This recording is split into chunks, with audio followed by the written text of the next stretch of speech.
back again. Before I go on with really getting into playing with the figure and getting these midtones blend in here, I want to go ahead and paint the color of his hair, at least hair in shadow and hair in light, to give me some idea of the form. But because what I find is having the head just sort of blopped off doesn't make any sense to me, and I find it distracting a little bit. And so I just want to get this into a tone that's going to start relating to the rest of things. So let me put my picture back up in here. I've got a clean brush, and I decided to just go with something simple at the moment and use some raw umber and white. Okay, so that looks more like the hair in light, what I mixed up there. And I definitely want to have softer edges here, because where hair ends, it's a fluff experience, and you're painting a mass of something that's really just a bunch of tiny little strands, isn't it? So add it.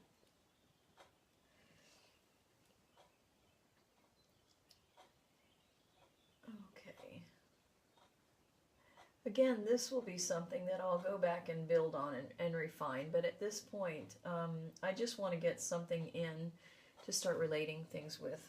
All right, so let me wash that off a bit and come in with some dark, just more of the straight umber. I'm being very simplistic with this because, again, I'm more interested in the tone than I am in the reality of the color of the hair at this point. Because I'm still at the point of making relationships, and to do that, you just gotta have something on canvas.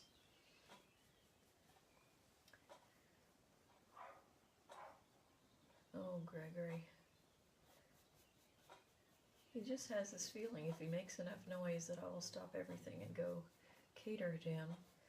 And you know what? Perhaps, because I often do.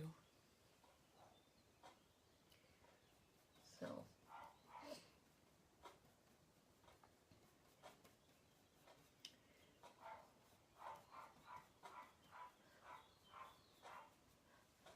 I was amused yesterday because I was chatting with a friend, and I happened to pop onto Facebook as I did, and a page that I enjoy following because it has artwork and funny quotes had a quote about the only people that appreciate doormats are people with dirty feet. That just made me laugh out loud, but it really does, it reminds me of the other famous similar quote to that, would be, I think it was one of the president's wives, was it Eleanor Roosevelt or somebody, that said that nobody can make you a victim without your permission, something like that. So I was trying to help a friend not be a co-contributor to her own misery, because we do tend to do that. A lot of that, the squeaky wheel gets the grease, isn't it? And sadly, sometimes it's easier to reward the bad behavior of others than it is to actually fight them, because it does seem like people who are insecure, fearful, or whatever really beasts.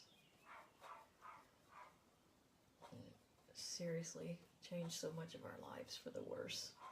I wish people would stop living in fear. I mean, we all do it. I do it too. When I recognize it, I try to figure out exactly what it is I'm afraid of, and then just go, all right, tired of that. What am I going to do? And then I change it. Not always. We go through our struggles.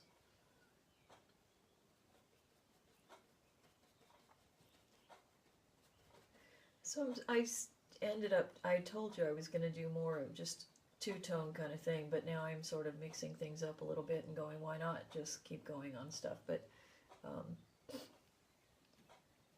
this is what I mean. Sometimes you get wrapped up in the love of things, because it's I don't know, it's fascinating, but although I can tell you I'm not standing back far enough, because I should have stood back already to see if I'm even going in the right direction or something. The other thing is it's going to help me figure out if I've got this head at the right proportion. See? So let's stand back.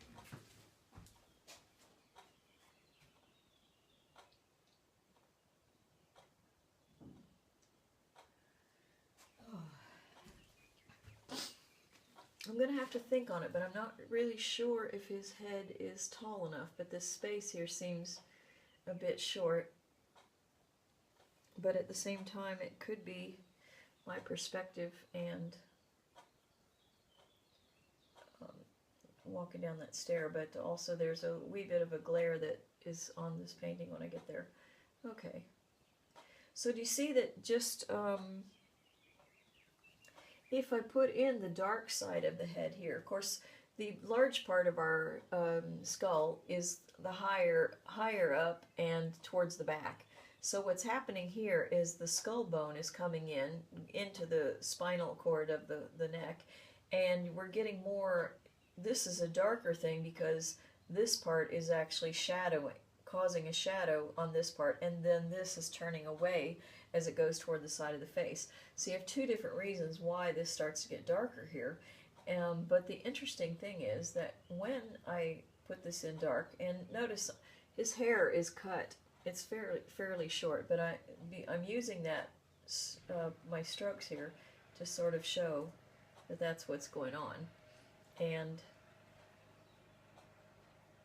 I can kind of get, this is the little underneath the scalp. You can see that the hair does this turning down is what it, turning down this way is, oops, gotta be careful what I'm touching here. And that's kind of a nice thing. But what I was trying to get at to say is that you can see a little better once you get things into a context, that I can see that that neck is way too light. Do you see that? It's way too light. It's just jumping out at me, and it's not turning away. At least here I can see which side of the torso is closer to me, and I can see this is going backwards. The arm is definitely just too dark here. But I have an idea, but the neck is just one big blaring form, and it's just not working. But that's okay, because I didn't expect it to be perfect. The thing is to lay down the tone. Okay, so for right now, oh gosh, it's raining.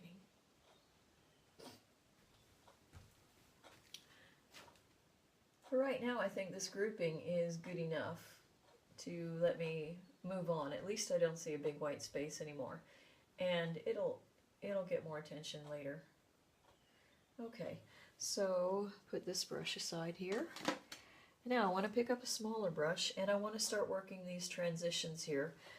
First, because I was speaking of it, let me go ahead and use my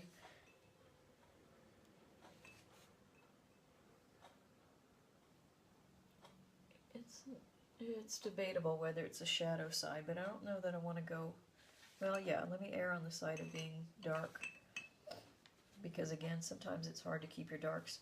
So get this off so I don't have so much juice. Now the juice is going to make little drippies happen. I'm going to go in with some of the dark, because the other thing is I've got some light paint on here already, so it very well could be that as I go in to darken this, it's going to mix with the lighter color that's already there and give me what I want, or at least closer to what I want. Okay, and also they can see the ears coming down a little bit here too. Okay, and that sort of stops over there. Now I'm going to come in, and I still need this to go, but this is all halftone, so I need to be careful with that. Gregory? Alright, so now I'm going to come in with some of this, the darker of this body and light, and I want to kind of soften some of this up, maybe even lighten it up from being quite so harsh. And come in here and do this. And also I can see that this is some darkened. Now what I'm really doing is I'm working the lights here, and I need to settle down with that. Right now it's way more important that I start doing this transition between the light and the dark here in his body. And again, that's not a fan brush, so I need to be careful. I'm pulling that down too low, and I don't want muddiness entering the light of his skin, so I'm going to push that hair back up.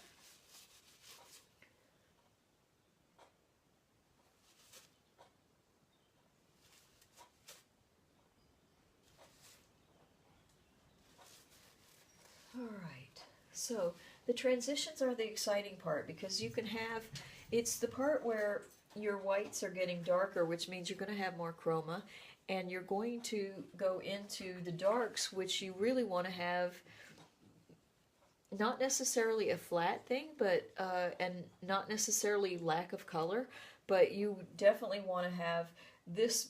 The light is the interesting part. However, it's really hard to make va-va-voom amazing things happen in the lights, because white will wash out your pigments. So the transitions are the nice part, and the star of the show in a lot of ways, even though I say the lights are, but there's what's going to keep us interested. At the moment, though, I don't have a lot of pigment up here to be playing with. Hainez is an artist in Prague that I was turned on to, and I really like how he does his skin tone. It's clever. You see the cold and the warm balancing each other. This method, the colors are very simplistic, and they're paint by number. You can still, whether you work the transparency or how much this and that you put in, you can kind of get the warm and cold, and you can play up the warms a little bit by putting in some oranges and different colors here, but it's not always going to be so nice, so easy to do some of these things. Okay, I need this, I don't think I like this flake white replacement. I feel that I fight too much with it. So, and in here I can see that this halftone kind of comes out. It's going around the fatty part of his arm. My main goal is to get this white removed, so I don't end up having this strange looking sort of halo coming in. But I also want to continue. This is going to be a shape of a round tricep is what's going on here, and then it curves into that.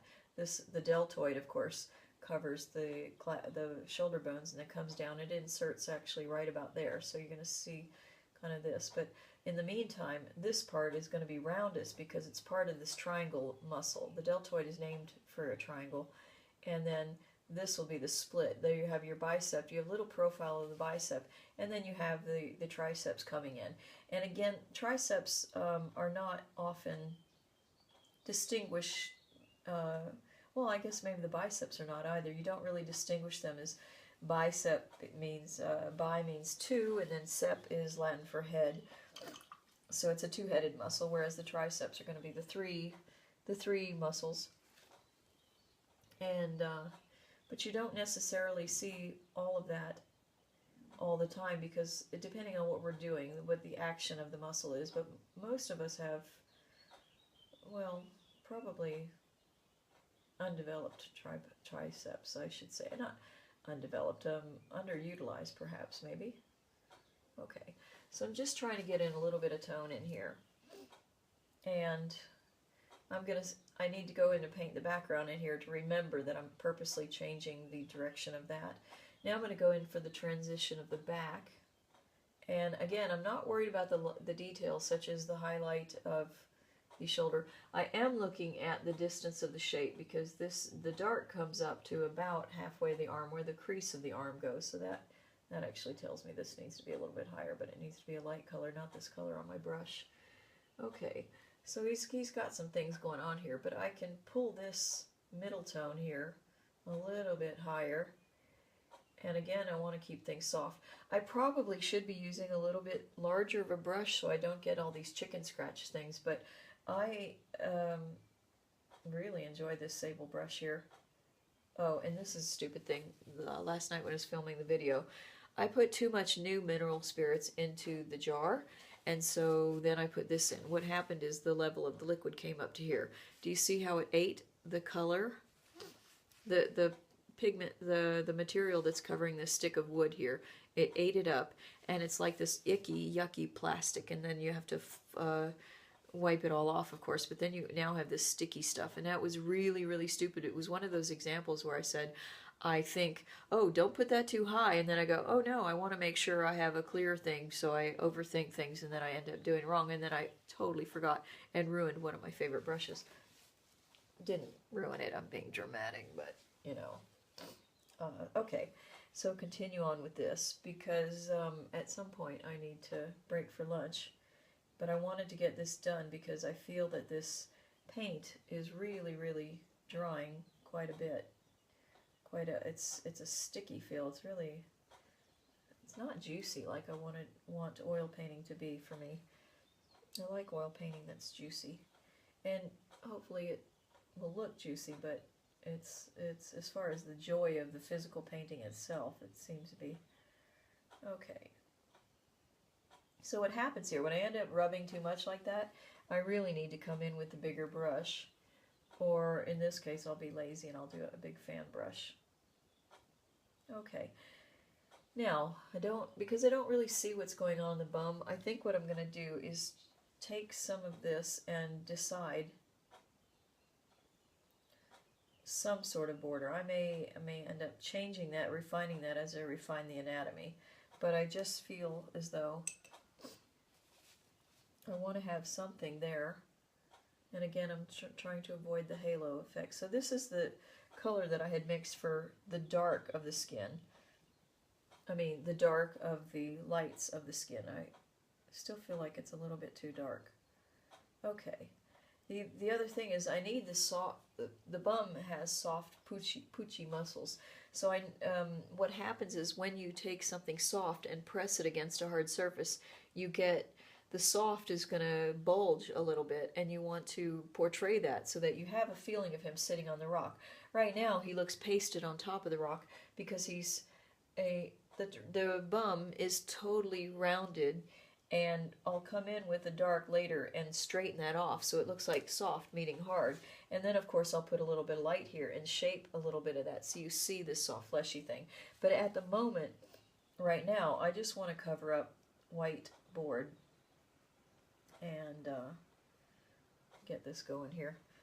I would change brushes, but in a minute I'm going to be going into the legs, and I want to have a small brush for that. So I find that I'm lazy to not want to do too much changing on stuff. Alright, so let's come in here. Now, let's see about this leg. You've got the gluteus maximus is going to come in and do just what the deltoid did. It's coming in and it's going to meet right here. It's going to insert into the bone. So then you have your quadriceps up at the front of the leg, and then you're going to have your hamstrings at the back of the leg. And so there you have a curve that you're seeing coming here. And then there's a wee bit of an indent right there because this muscle is inserting here, and this muscle is inserting in between that. So I want to show those things, although, excuse me, this is a very, very subtle thing, but it's one of those examples that if you know the anatomy, you can start looking for those things and figuring out, excuse me again, figuring out the subtle undulations, and I mean very subtle because you're not going to see this with a leg at rest as this is, but I do see it. Oh my.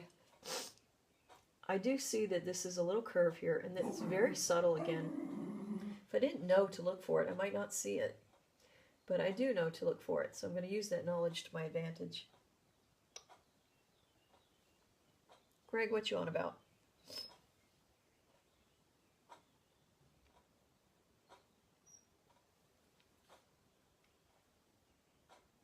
You ever heard of a dog named Gregory? I know, I wasn't laughing at you, really. I'm laughing with you. Uh-huh. I know, babes, you didn't name yourself, did you? Okay. Let's cover up some real estate. I know that this leg is going to be coming up here doing this. And again, I know that I'll be painting a lot of this over again, but right now I'm interested in soft edges, getting some sort of idea of what's going on with this. And here even I can put a little bit of dark in here, but that's just silly making the cylinder like that. I want this to be thinned down to a line, but I'll come back because I need a lighter pigment on the canvas for that, on the brush. Poverino.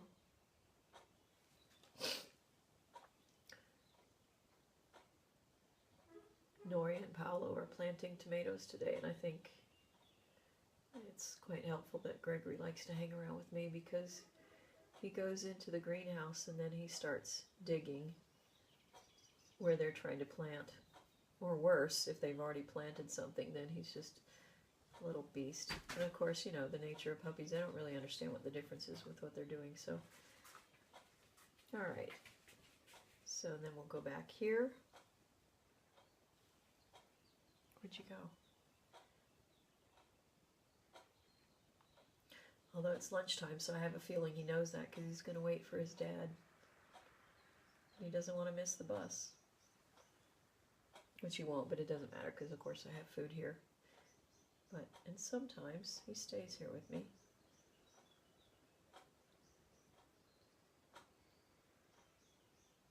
All right. So, do you see now I've got a line here? What that tells me is that I need some more tones in there, so I'm going to mix up a little bit with this. I shouldn't actually do that on this brush, but I'm going to mix up another wet thing here. Just see now. Do you see how that's much softer? And I can start, and I want to obviously line some of the color in the curve of the calf muscle needs to be a little bit lighter. So I can pull in some of this here that gives me an idea that that's a round shape going on. Okay. All right, so I'm going to soften this now. Let me stand back while I'm cleaning that brush. Okay. So what I really want to do now is take a clean dry brush and I'm going to go over some of these.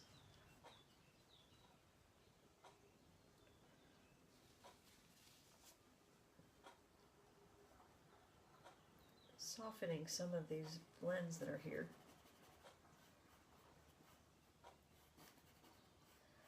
Look at that, that oil paint just feels like, ooh, it's sucked up already.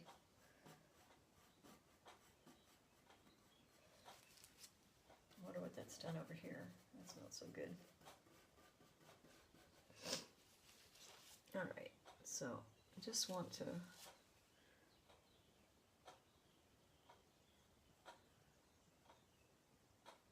I don't really even want to leave that a sharp line as it was.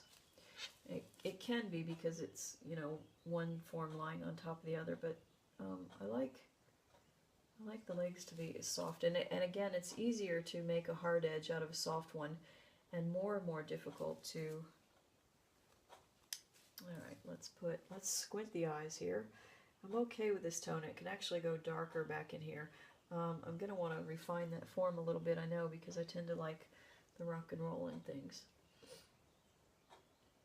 So let's put some of that and put some of this.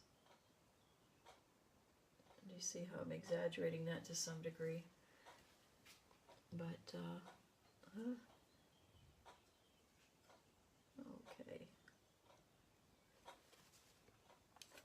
And I wonder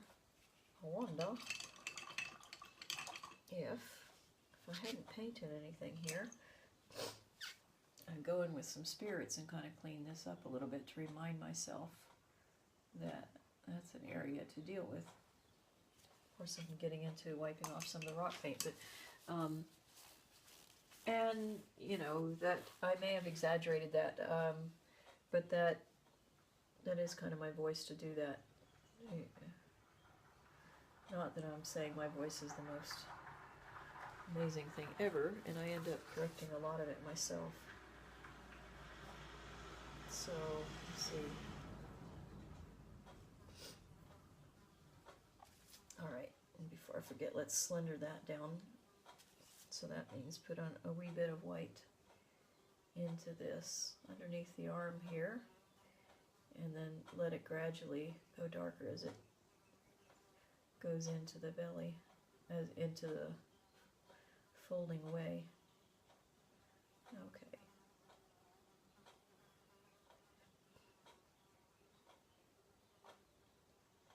I can see I'm getting too thin on paint there.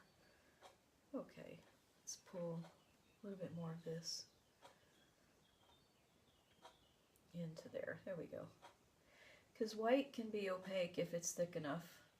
You can also put the powder calcium carbonate into that.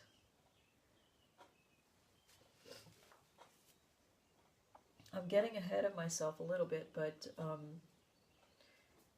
with some of this stuff. But I really have a hard time falling in love with stuff and knowing it needs to be done, and also not wanting to have a dark pigment behind something that I know is going to be light. Greg, stay out of the window. So in this case also, I need some more light back down in here. Although this, we haven't discussed the fall of light yet, but this needs to be a little bit darker here. But I don't, this is too contrasty of a tone. It's difficult to blend it in that way. So I'm going to pull this back down in here. And that allows me to create the calf muscle. Oh, I think I have guessed. So hang on. Alright, so I'll get a clean paper towel here. Alright. Taking a look at this. I don't want to...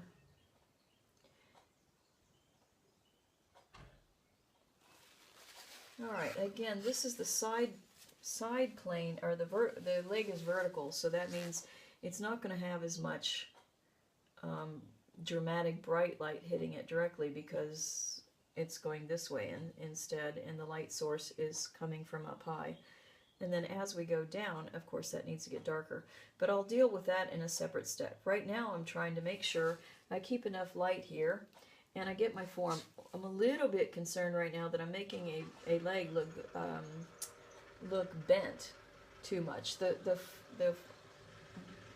lower leg has the same problem as the upper arm in trying to not make it look too bent, but it has to have some rock and roll into it because, again, the belly of the muscle is closer to the body, and then it goes straight. The foliage is messing me up here. It might make me have this idea that it's going down, but for the moment I want to try to pretend that's not there, but I don't really want skin tone into that and mix it up and all, so I don't know why I'm a little worried about losing my drawing. For right now, this is going to be fine. I'm going to soften all these edges. The darks can, oops. The dark can come back down in here. And then soften these edges. Alright, so the boys just left for lunch and took Gregory with them. And I'm going to probably do the same in a wee bit. Well, I won't take Gregory with me, but I will eat a little something before we continue. Because this is really the part where I start to have a lot of fun. Well, I mean, actually, I like a lot of the parts. I don't know who I'm kidding. Alright, so let's go in here. And this side of the leg is not getting as much light because probably it's also under some of the trees, and so it's not getting even the bounce light that the other leg might be getting. Okay, so now, and again, you're going to notice that I'm avoiding going into the leaves, but I'm not afraid to just also move on into them and knowing that I'll be covering some of the body part painting will be covered up, and that's fine. That's another reason I think I find high textured paintings difficult to do, because if you want to have your objects not have the texture of something underneath it, because how many times have you been into a museum where you have actually seen maybe somebody put a horse here and they moved the leg, and then you say, oh, there was a lot of high texture there in the grass or something, and you go, oh, wow, okay. You can totally see what was underneath it, and it's maybe that's not considered pentimento per se, because at least, you know, I'm not seeing the ghost of the arm where it was before, although you do in a lot of cases. It's a little bit of distracting, and it kind of breaks the illusion, because I don't know, I think paintings are fascinating when they leave some sort of mystery about them, as far as, wow, a human being could actually do that, you know, and I don't know, I might be kind of naive in my thinking on that, but I find there's a great joy in naivete. Maybe it's just a justification of my behavior, but I've always seen the world sort of through rose-colored glasses, although at the same time it's really difficult to ignore so much of the stuff that's not so rosy. And I don't think I do it to the point of being really oblivious, but I do. My neighbor watches TV and was just telling me again yesterday how many people are, family members are killing other family members, and these crazy crimes that we chalk up to mental illness, but I feel that we allowing, I don't know, it's just, I just keep telling her, turn off the TV. The odds of it happening to her are pretty small. Although I kind of joked with her and said, if you keep on, your hubby may just decide to off you so he can enjoy the last of his years on life, because they're an older couple. And that's not very nice for me to say, but it is my sense of humor. Whoops. No filter in the brain on this kid. Gets me in trouble a lot, but so far I've managed to be okay. Alright, I don't like how thin this area is here, so I should really go in and add some other stuff to that.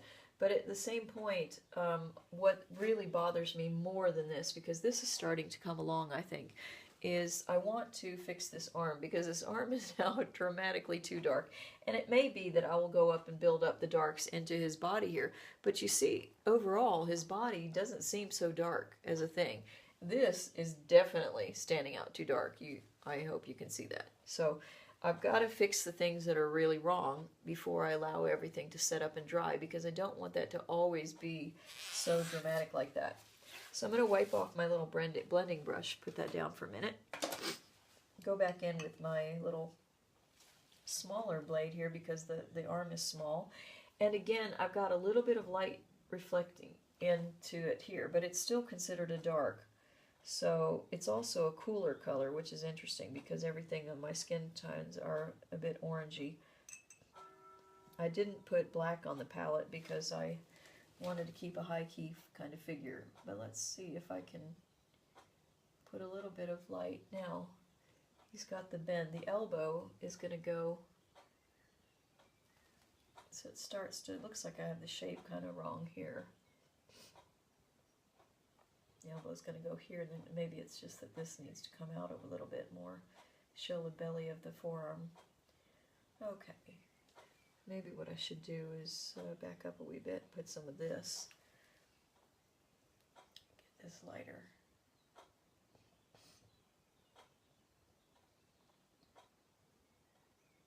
Okay. Let's see if that shows up. Sometimes I can actually look into the camera and get more feedback than I can.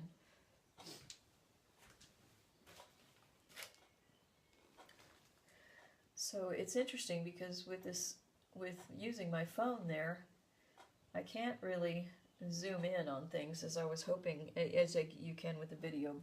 And I finally realized, oh, that's because when I turn the phone towards me and I can see what the video is doing, it's like taking a selfie. And you probably, if you're holding it at arm's length, you probably don't need the zoom function, so maybe they just didn't add it in. Either that or I just don't know how to use it, but so it could be that one too as well. Alright, so let's get rid of some of this darkness that's here. I'm going to need to refine the shape of that arm, I know. And now what you see also is there's a little bit more light bouncing into this forearm that's up here.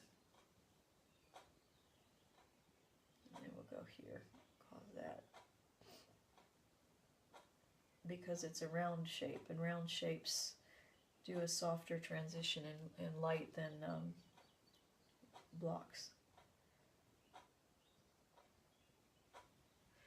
Okay. Get rid of this little halo. Now I'm starting to worry that I'm getting his arm too fat. He's still kind of a little fat baby there, but I need to make sure that I'm not getting too much into this. And put some of this highlight on the edge here. And you see I'm resting my pinky here against the canvas. because I find if you try to go in like this, you really need a lot of control. And if I touch something that's a part of the artwork, the sculpture or the canvas, I feel that I have more control over where I'm going. It's especially important, I think, when I'm doing precise work in a narrow space, but also if I'm using a power tool for the sculpting, I find that it really helps. And then above the elbow, you get a little bit of a lighter kind of thing going on. That's looking a little more in context, I think. It'll be better as I get things kind of going here. So, all right, I'll go ahead and develop the palm a little bit. Get some roundness into that, the base of his hand here. And put this in. I can kind of do a really soft transition between the wrist and the hand. And I think in this case I'm just going to paint over this leaf, put it in later. So going darker as I go down.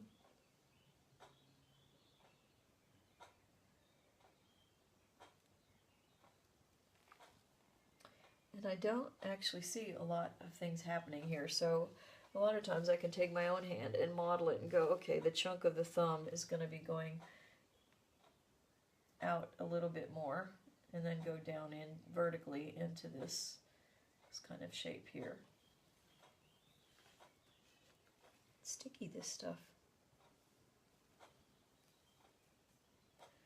All right, I see the thumb comes around this plant. It comes to about down there.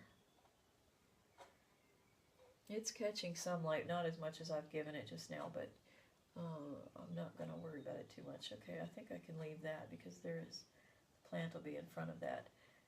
But then I want to come down on the last edge. His pinky, actually, his little pinky is kind of a cute little gesture, actually. It goes out away from the hand and into the top of this leaf, which I don't really see here. But it does a number like that. And then his other fingers will go straight down. So there's an interesting little space that's happening there. And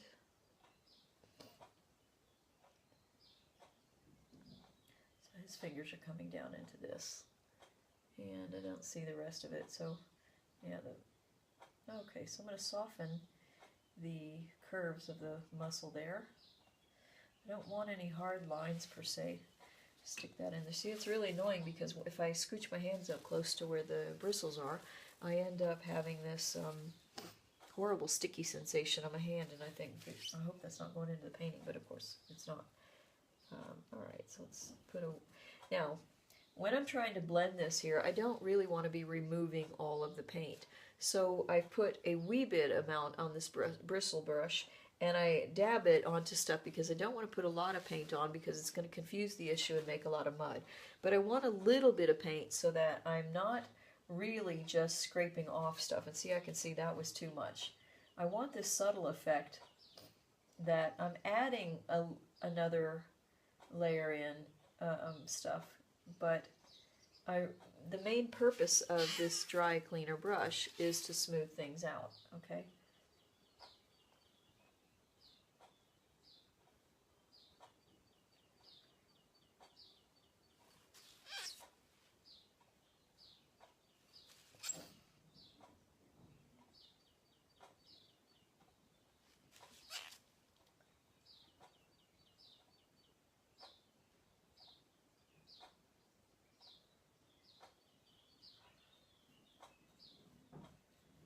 And get rid of that halo here. I'll have to see. I'm going to have to reevaluate because I'm a little worried that parts of this hand may be too fluffed up. Okay.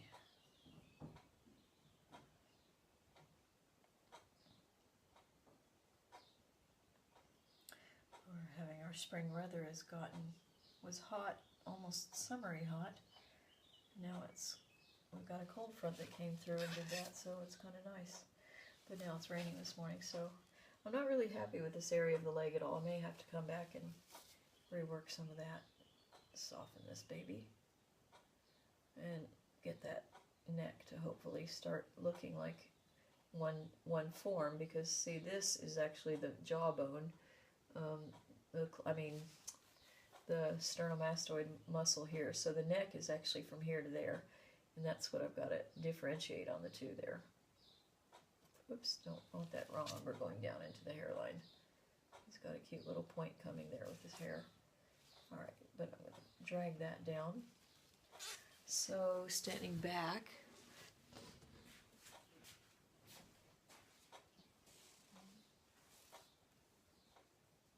so yeah, to me the form of the thigh that's facing us is the worst part of the figure drawing. Also, I can see that this looks like his ear is dropped down, but really it's the grassy stuff. It's a weird, the green is the same tone as the dark skin color, so it looks as if that's all blended into one piece. So yeah, the thigh really bugs me, and I need to decide if I can pull in the background here to straighten this, because part of it is the cattywampousness. But I need a little bit of a curve here because I want quad muscles.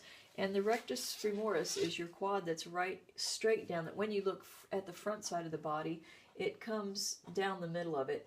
But it's the muscle that stops right about here. Stops meaning inserts itself into the bone.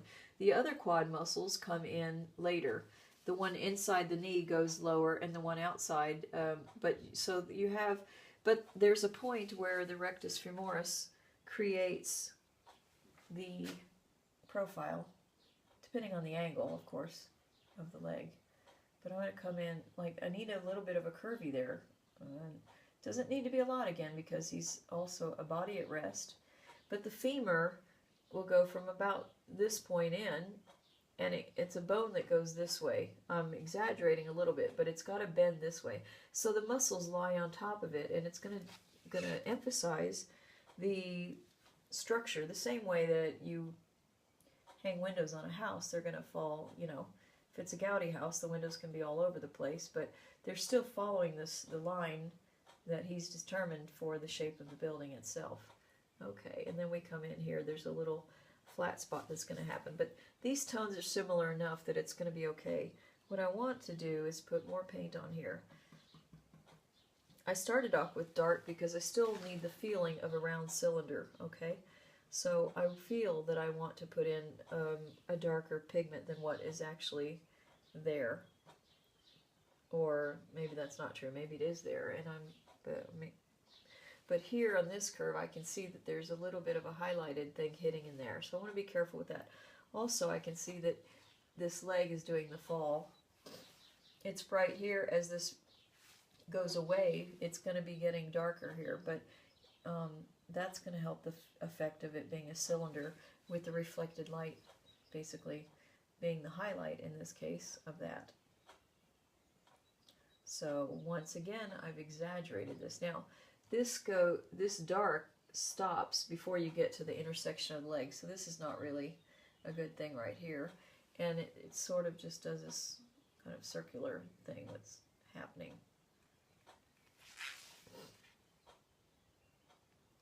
Alright, now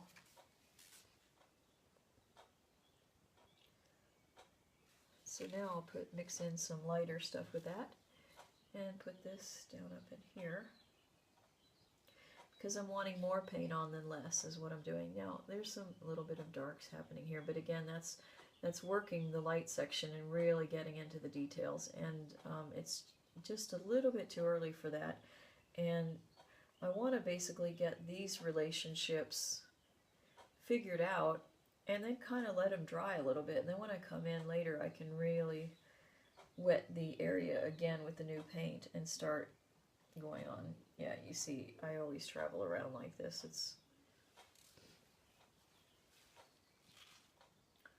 It fascinates me, and you know, and when your brain understands that everything is connected, it's really easy to hop from one thing to another. In the days of college studying in the library where you go to research one topic and you find the book next to it, oh, look at that, that has an interesting thing, and then you get lost for hours and hours and hours. But it's a good loss. I mean, certainly better than having your car break down and getting lost with murders as I've done before.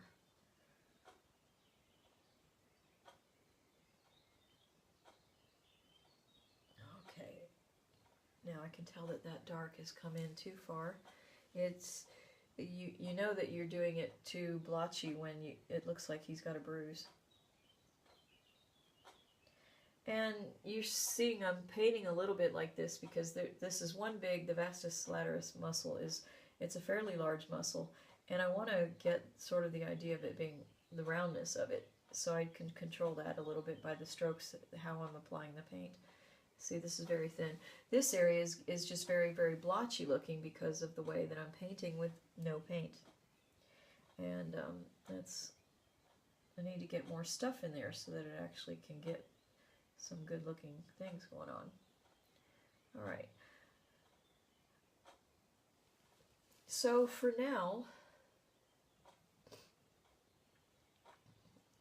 I'm happy enough with this that I can make my tummy happy and go eat something. And maybe you will too, and then join me back. Okay?